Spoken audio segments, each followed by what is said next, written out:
श्वेत पद्मासना या ब्रह्माच्युत शंकर प्रभृति देवै सदा वंदिता सा मां पातु सरस्वती भगवती निःशेषजाढ्यापहा।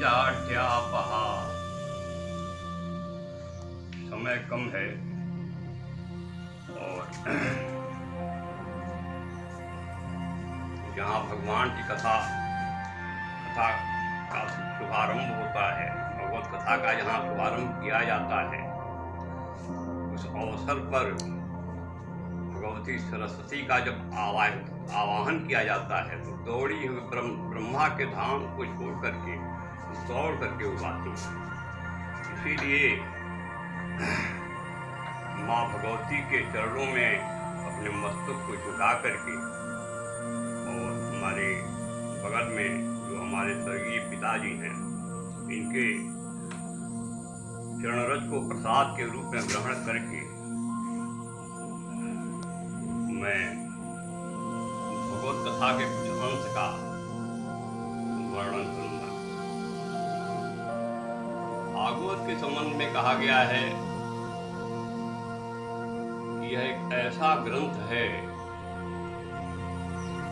जो पके हुए आम के समान है, लेकिन आम में छिलका होता है, गुठली होती है, लेकिन यह आम ऐसा है कि इसमें न छिलका है न गुठली है, केवल रस ही रस है। रसो वैसा रस जो है परमात्मा का स्वरूप ही है। भगवान का एक नाम रस भी है। इसलिए ये भागवत कथा जो है रसमय है। आज के महाकोलाहल युक्त वातावरण में, भयाक्रांत कर देने वाले समय में, यहाँ महामारी फैली हुई हो, यहाँ ये अनेक प्रकार के उपद्रव हो रहे हों, यहाँ किसी के चित्त में कोई शांति नहीं है, न हो, ऐसे दुस्सह काल में भगवत कथा ही एकमात्र अवलंबन है। मेरा विश्वास है कि भगवान की कथा जो है, रामायण की कथा, भागवत की कथा, जिस घर में, जिस भवन में, जिस गांव में हो रहा होगा, वहाँ काल का भी कुछ नहीं चल सकता है। ये महामारी और छोटी छोटी बीमारियों की औकात ही क्या है।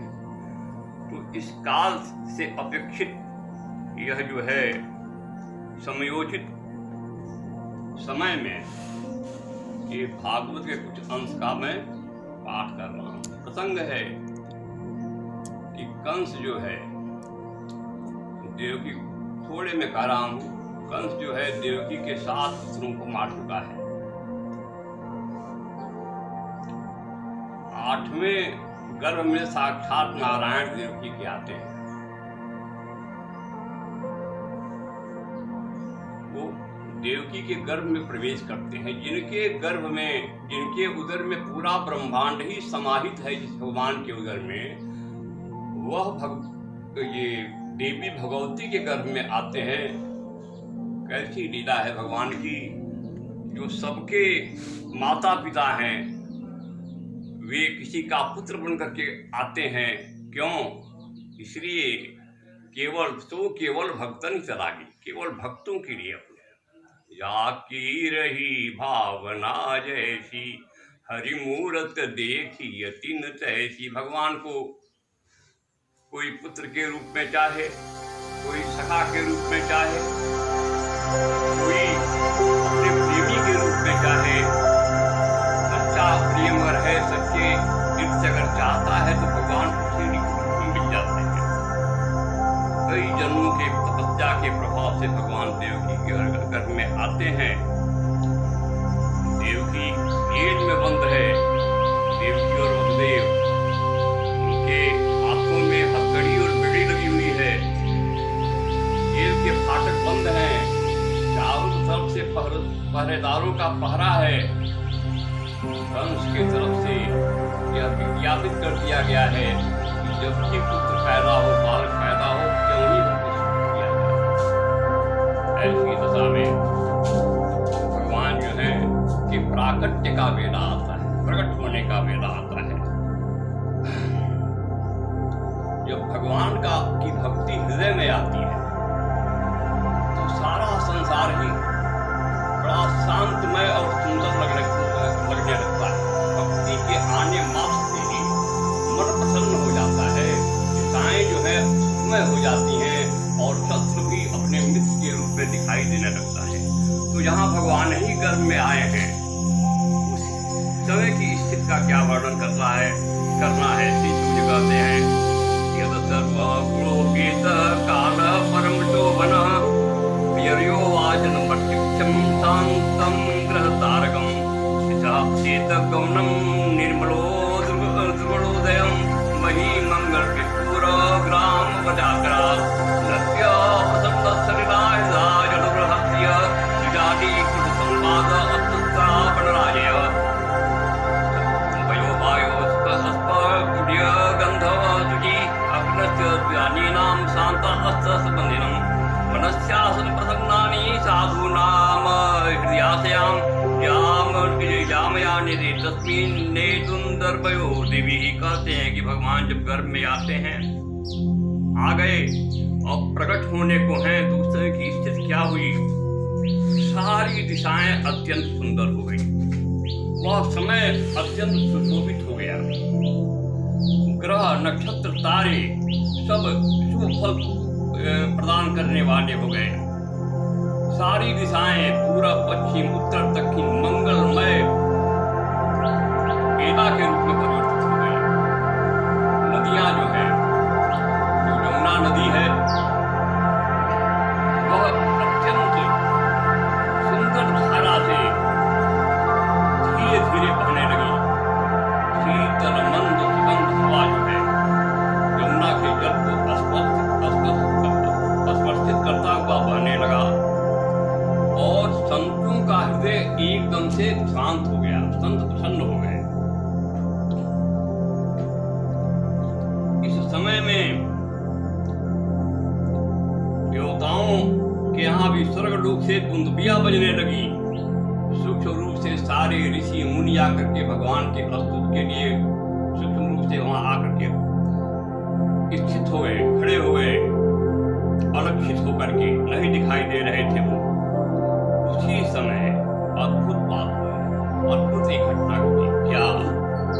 तमद्भुतं बालक अम्बुजक्षणं चतुर्भुजं शंख गदायुधायुधं श्रीवत्सवक्षं गणशौविकौस्तुकं पीताम्बरं सान्द्रपयोधशोभगं महावैदूककिरीटमण्डलं दिशा परिचक्तसहस्रकुण्डलं तद्मानकाञ्चाङ्गकङ्कणादिभिः विरोचमाना वसुदेव इक्षत स विस्मयो अत्फुल्लविलोचने हरिं श्रुतोऽम्बुलोक्यानन्तुं दत्सता कृष्णावतारो शम्भुप्रभुतं महादियोग्यो युक्तामलगावम् अथैनस्मस्तोदार्य पुरुषं परं नताङ्गकृष्भिः कीटाञ्जलिः।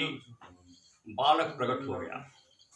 बालक जब माता के गर्भ से निकलता है तो छोटा सा उसका शरीर होता है, वह रोते हुए निकलता है। नाल जो है माँ के गर्भ में ही रहता है उसके, लेकिन यहाँ तो सब कुछ उल्टा है। यहाँ तो बालक और गर्भ से कोई संबंध ही नहीं, एकदम से किशोर वय का एक बालक 15-16 वर्ष के अवस्था वाला देवी के सामने खड़ा। कैसा है वो बालक? जिसकी 4 भुजाएं हैं, चारों भुजाओं में शंख चक्र गदा और पद्म दिए हुए हैं, मुस्कुराता हुआ होठ है, सुंदर कमल के समान जिसकी आंखें हैं और बड़े सुंदर गुलाले बाल हैं और प्रत्येक अंग उसका जो है ओंकारमय है, ब्रह्ममय। ऐसे बालक को देख करके बलदेव जी और देव जी आश्चर्य में पड़ गए। तो अब प्रस्तुत करने लगे, हाथ जोड़ करके प्रस्तुत करने लगे।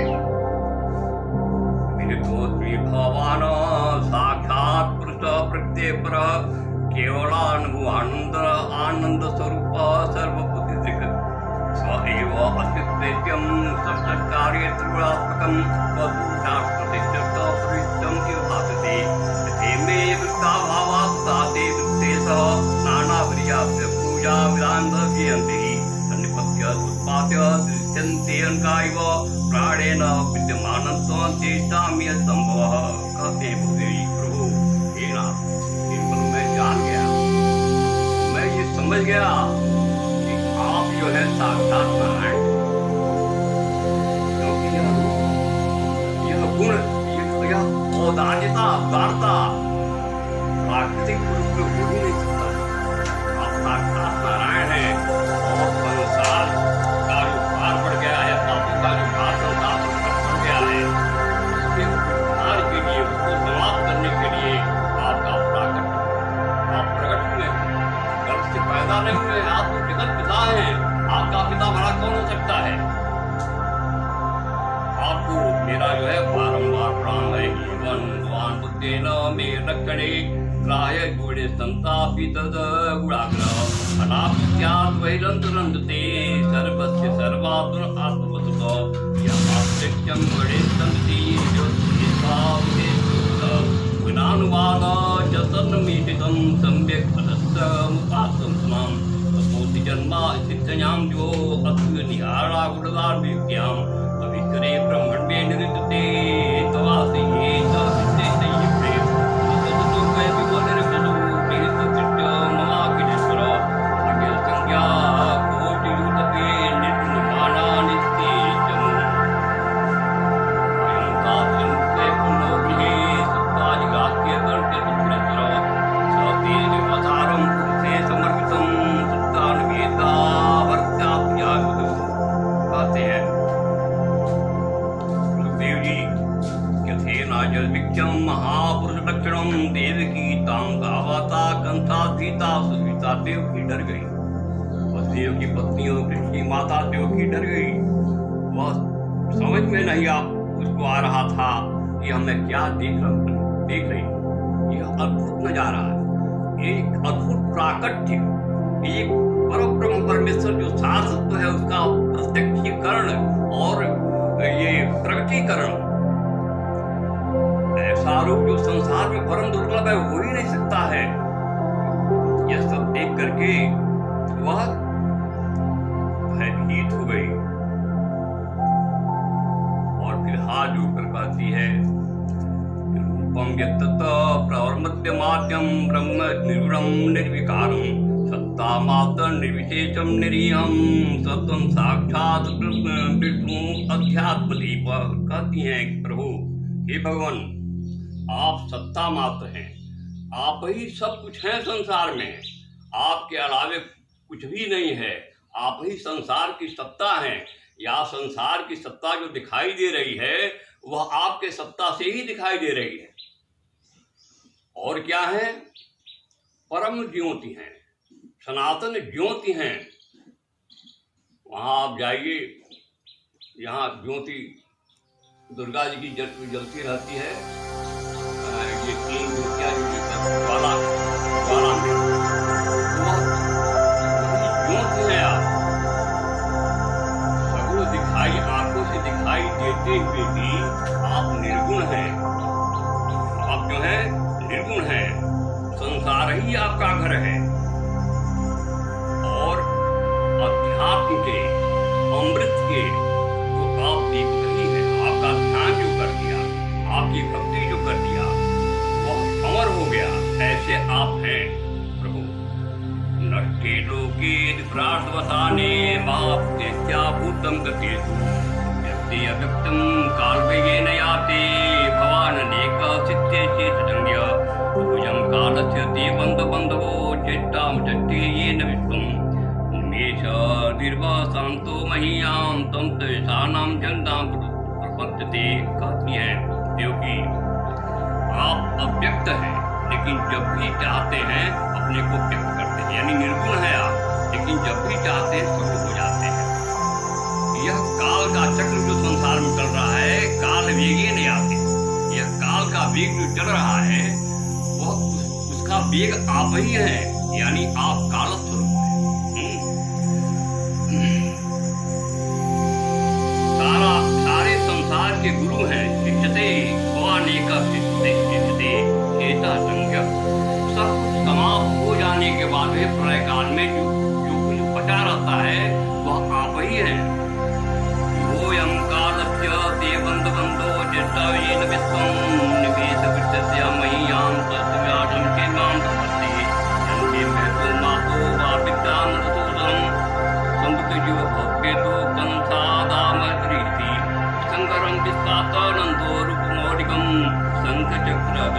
विष्णुवास्या जुष्टं च ध्रुवं विष्णुं वेतसोर्जान्ते यथावकाशं पुरुभवात् प्रभु। लेकिन एक बात, एक विनती है आपसे। हम लोग कंस के भय से अत्यंत ही भयभीत हैं। देखते नहीं है आप कि हाथों में हथकड़ी है और पैरों में बेड़ी है। तो वह जब जानेगा कि आप प्रकट हुए हैं तो निश्चित रूप से दौड़ करके आपका अनिष्ट करना चाहेगा। दूसरी बात यह है, यह जो आपका रूप है, यह योगियों के ध्यान करेगा। यह जो चमड़े से युक्त चरमय जो आंखें हैं, इन आंखों से देखने लायक यह रूप नहीं है। यह तो ध्यानातीत है। ये अतीत अवस्था में, ध्यानातीत अवस्था में ही इस रूप का बड़े बड़े भक्त मुनि ध्यान किया करते हैं। और आप प्रकट है, इसलिए इस रूप को आप खोजिए। यह जो चतुर्भाव है आपकी, शंख जटा पद्म लिए हुए हैं और सुंदर पीताम्बर वेश धारण किए हैं, सुंदर मुस्कुराते हुए होठ हैं आपकी, कमल के समान खिली हुई जो आपकी आंखें हैं, प्रभु इसको परित्याग करके छोटे से रूप में हो करके मेरी गोद में बैठ जाइए, ताकि मैं आपको खिला तो दूं, थोड़ा सा आपको चूम चाट तो दूं। तो अभी हो जाने का कंस तो अनर्थ हो जाएगा। तो भगवान कृष्ण कहते हैं, माता चुका करके साक्षात परब्रह्म परमेश्वर जिसको माता कहो, साक्षात परब्रह्म परमेश्वर जिसको पिता माने, उस परम भागी पुरुष और नारी का कितना बड़ा भाग्य है, कितना बड़ा सौभाग्य है, यह वाणी का विषय नहीं है। कहते हैं कि हे माता चिंता मत करो, कंस आपका कुछ भी बिगाड़ नहीं पाएगा, मैं आ गया। जानती हो माता, अगले जन्म में तुम हमारे लिए बहुत तपस्या की थी। किस लिए की थी? कि आपने वर मांगा था कि मैं आपका पुत्र होकर के पैदा हूँ। वही मैंने आप वरदान दिया था और उसी वर के प्रभाव से मैं प्रकट हुआ हूँ। अब एक काम करना, आप काम ये करना कि मुझको तुरंत ही यमुना के उस पार जो गोकुल है उस पार पहुँचा देना। वहाँ नंद जी रहते हैं और नंद जी की पत्नी यशोदा के गर्भ से एक पुत्री पैदा हुई है।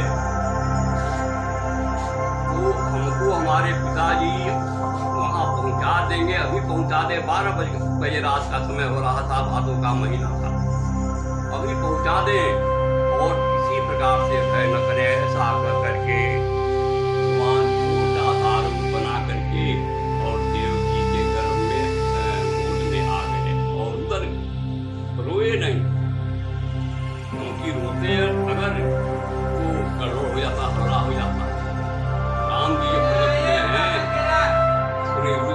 सुजाना प्रबोधन साथ ठाना हुई बालक सुर गोपा, यह चरित्र जगावे हरिपद पावे के न रही। भगवान राम जब पैदा हुए तो खूब रोए, लेकिन यहाँ तो परिस्थिति ही विपरीत है। रोए तो कैसे रोए, चुपचाप गोद में आ गए। और इसके बाद देखते क्या है, और देव जी की हमारे हाथ की, हम लोगों के हाथ की हथकड़ी और पैर की बेड़ी कट गई। जेल का जो बहुत बड़ा फाटक है लोहे का, उसका ताला खुल गया है। पहरेदार सब सन्नाटे में, सन्नाटे गहरी निद्रा में सो रहे हैं।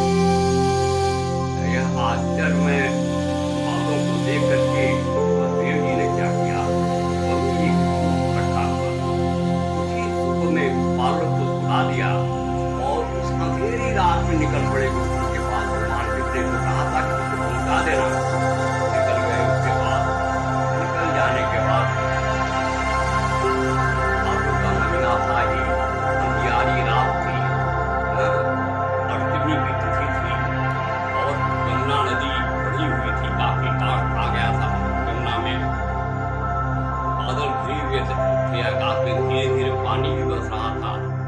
उसी बेला में भगवान कृष्ण को सूत पर में रख करके, अपने मस्तक पर रख करके, जिसके मस्तक पर पूरा विश्व ही विराजमान है, उस परब्रह्म परमेश्वर को जो इस धरती से भी कई गुना भारी है, उसको भी उनको अपने मस्तक पर उठा करके वसुदेव जी और चलते बने कहा गोकुल में नंद किया।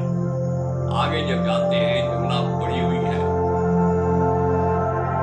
जमुना को प्रणाम किया और धीरे धीरे हिलने लगी और पानी जमुना का बढ़ने लगा। पहले खिल्ली पर था, फिर घुटने पर हुआ, फिर जंघे तक आया, फिर पानी कमर तक आ गया, फिर छाती तक, कंठ तक। और नंद जी को लगा कि ये वसुदेव जी को क्या जमीन डूब जाए, मर न जाए। इधर बारिश हो रही थी तो साक्षात शेषनाग जी, जिनके एक फण पर पूरा पृथ्वी विराजित है, वह कृष्ण के ऊपर अपना 1000 फन फैला करके छाता के समान छाए हुए थे कि पानी से प्रभु भीगे नहीं। इस बात को वसुदेव जी नहीं जान पाए, लेकिन पानी बढ़ रहा था। जब गड्ढे तक पानी आ गया तो भगवान ने सोचा तो यह तो बड़ा मुश्किल हुआ। असल में जमुना जी भगवान के चरणों को पखारना चाहती थी, उनके चरणों को छूना चाहती थी, प्रथम चरण प्रक्षालन करना चाहती थी। प्रथम चरण प्रक्षालन करने का अवसर जिसको मिला वो जमुना जी को मिला और किसी को नहीं मिला।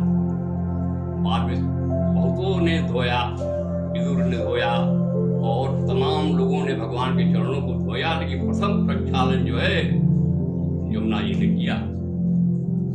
तो वहां जो है भगवान ने अपने चरण को थोड़ा सा छुआ दिया जमुना जी पर। जमुना जी यही तो चाहती थी, जमीन का चरण का स्पर्श हुआ, वो घट करके थोड़ी सी रह गई और सुखपूर्वक ये पार हो गए। वहां भी आश्चर्य की बात, नंद का दरवाजा खुला हुआ है। रात के समय में सब दरवाजा बंद करके सोते हैं। भगवान की माया, उनका भी दरवाजा खुला हुआ है। नंद जी एकदम सोए हुए सड़क घर में जाते हैं, यशोदा के पलंग के पास पहुंचते हैं और वहां देखते हैं कि यशोदा के बगल में एक बड़ी सुंदर छोटी लड़की जो है अभी की पैदा हुई, उनके बगल में पड़ी हुई है। तो यशोदा जी ने क्या किया, ये वसुदेव जी ने बालक कृष्ण को यशोदा के बगल में सुला करके उस बालिका को ले करके और रात खेलने आए, मथुरा में लौट गए। वहां बालिका को महामाया थी, जगत धात्री साक्षात दुर्गा ही थी। ज्ञानी नाम चेतांशी देवी भगवती सा बोलता कृष्ण मोहाय महामाया वृक्ष। ज्ञानियों के मन को भी जो मोह रहने वाली है, जो भगवती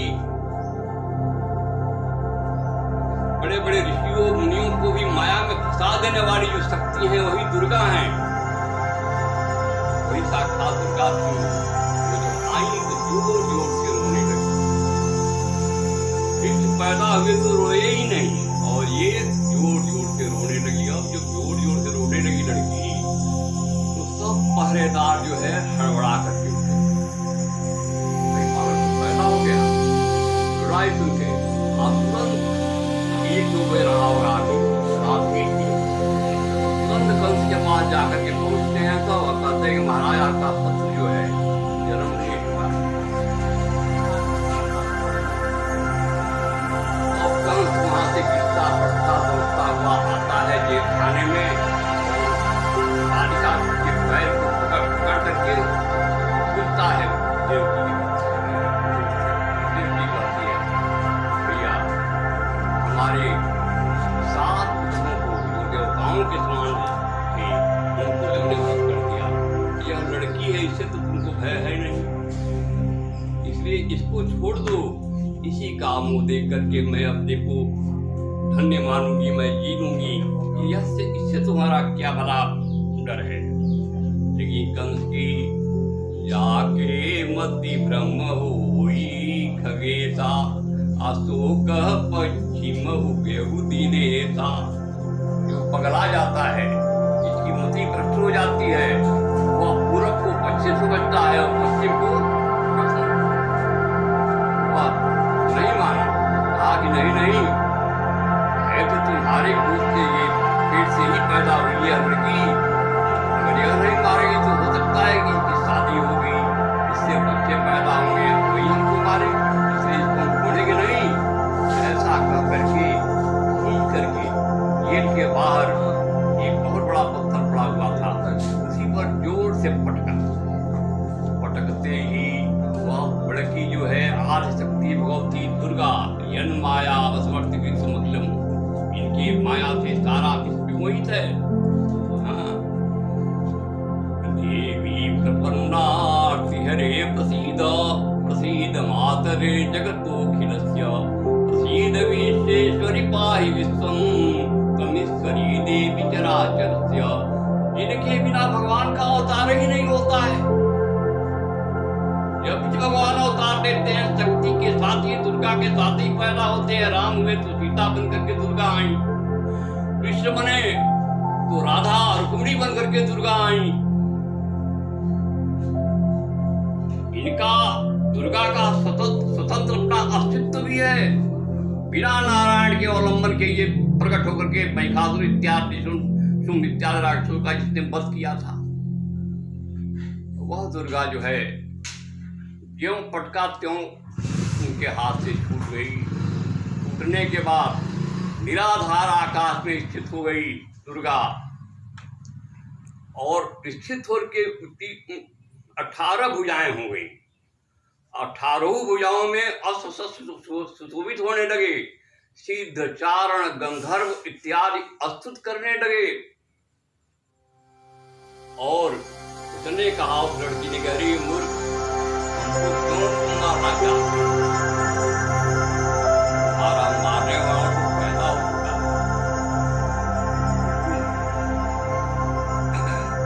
इधर भगवान विष्णु आते हैं, जो कहते हैं कि देवी आप चले जाइए विंध्याचल में, वहां आप जाइए और खुदी भगवती दुर्गा के रूप में रहिए, और आपका जो दर्शन करेगा, आपका जो पूजन करेगा, आपको जो फूल इत्यादि सुगंधित चीजों को चढ़ा करके जो अर्चना आपका करेगा, उसकी सारी मनोकामनाएं सिद्ध हो जाएंगी।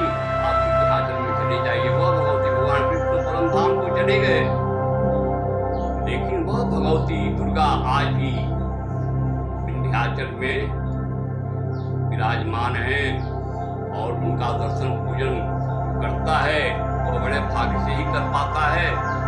ऐसे दुर्गा के दो शक्तियों का प्रादुर्भाव हुआ द्वापर युग के अंत में। एक परब्रह्म परमेश्वर कृष्ण के रूप में आए, और एक पराशक्ति परमेश्वरी की विंध्यवासिनी के रूप में प्रकट हुई। तो अब समय जितना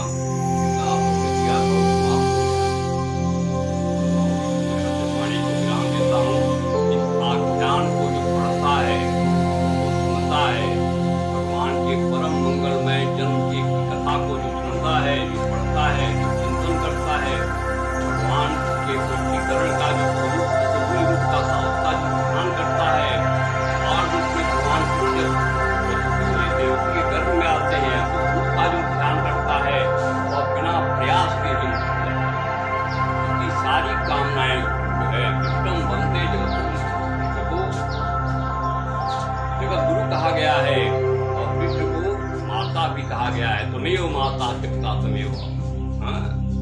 तो यही गुरु है, माता है, पिता है, सब कुछ है, और परमेश्वरी तो सब कुछ है ही।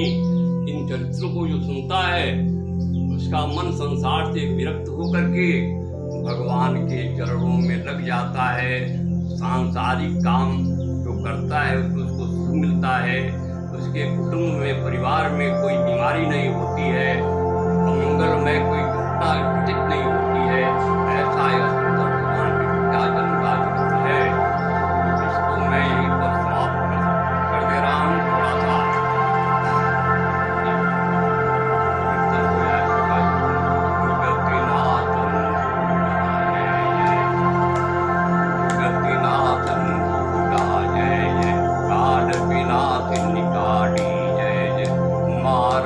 ब्रह्माणी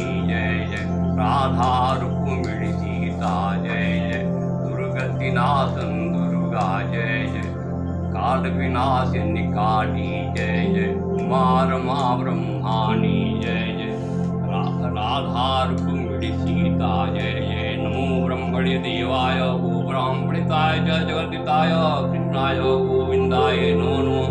जलाय जलाय धर्मस्य ग्रामीण भवभात जलाय जलाय धर्मस्य अभ्युत्थानं साम्यं, जलाय जलाय धर्मग्राणे भवभात परित्राणाय साधूनां विनाशाय तद्विस्कृतां धर्म संस्थापनार्थाय सत्यामि युगे युगे। भगवान ने कहा धर्मस्य ग्लानिर्भवति भारत अभ्युत्थानम्।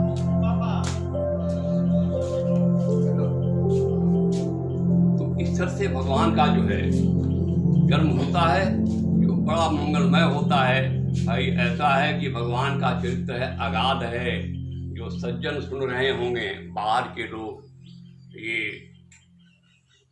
ऐसा महासागर है कि इसे जो डूबता है वो अपना होश खो देता है। तो जो बालक कह तो तरी बाता, बालक जब दूसरी बात कहता है तो उसको सुन करके माता पिता हंसते हैं। तो विज्ञजन जो है कि धर्म में सर्वे वन सुना सर्वे सुखिनामया सर्वे भद्राणि सबके की कामना करता हूँ जगत मंगलमय हो, सभी निरोग हों और सभी स्वस्थ हों, सभी प्रसन्न हों। इसी कामना के साथ भगवान के जुगल चरणों में अपने सर को झुकाते हुए अपने वाणी को मैं विराम देता हूँ। ओम शांति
सूर्य प्रभु वंश वो जल विश्यामति दुस्तरे मोहात दूर पे नाम सागर।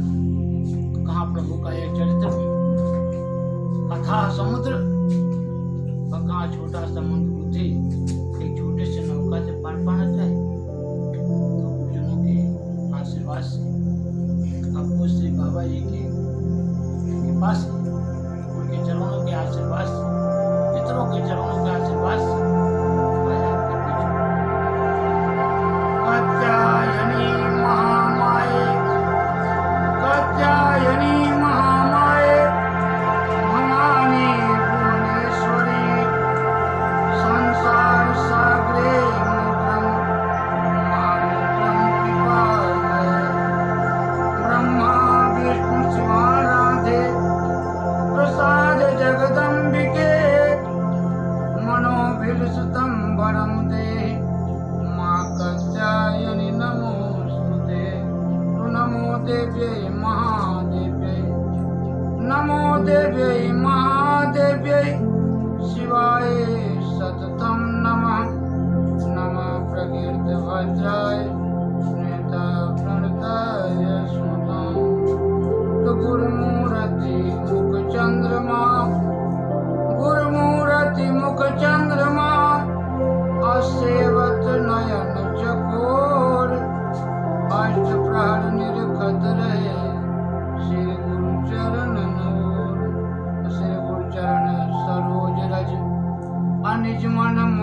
सुधार वर्णौ रघुवर विमल यश जोदायक फल चार।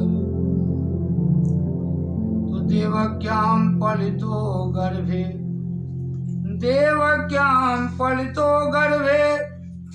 ललितोऽयंक यशोदया पलितो बाल गोपाल रमता हृदय। जो देवकी गर्भ में पले, देवक्याम पलितो गर्भे ललितोऽयंक यशोदया। आश्चर्य की बात कि पले तो देवकी के गर्भ में, लेकिन लालन पालन कहाँ हुआ? माँ यशोदा के घर। देवक्याम पलितो गर्भे ललितोऽयंक यशोदया पलितो बाल गोपाल रमता गोपाल।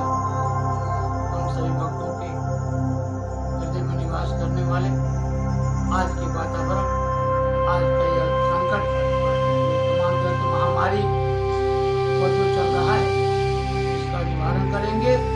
हम सभी भक्तों के अभिलाषा को पूर्ण करेंगे। हे खगपति यह कथा पावनी, हे खगपति यह कथा पावनी। त्रिविधताप भव भय दावनी, त्रिविधताप भव भय दावनी।